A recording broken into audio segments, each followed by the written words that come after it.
On s'active dans la dizaine de cuisines qui cohabitent au sein du Wolf. Un des 5 établissements Horeca qui testent depuis plusieurs mois de nouveaux systèmes de purification de l'air. Il y a 8 appareils au total qui font que tout l'air de l'entièreté du Wolf est renouvelé en 14 minutes. Donc je pense que si vous venez au Wolf, vous êtes à la mer ou à la campagne ou quasi même en montagne.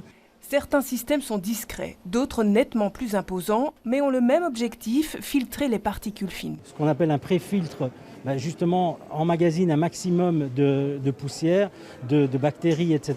Et puis il y a le filtre à charbon qui lui vraiment va filtrer un maximum à 99,99% et qui permettra de fournir un air pur au niveau du sommet de la machine. Il a fallu 18 mois de travail aux experts engagés par la Fédération Horeca pour établir ce protocole, soutenu par la ministre bruxelloise de la Recherche. Car la volonté est de démontrer qu'avec ce système, même les lieux classés sans fenêtre ouvrable comme l'Archiduc ne doivent pas diminuer leur rentabilité. Évidemment, j'ai des extracteurs d'air qui fonctionnent dès qu'il y a du public dans l'Archiduc.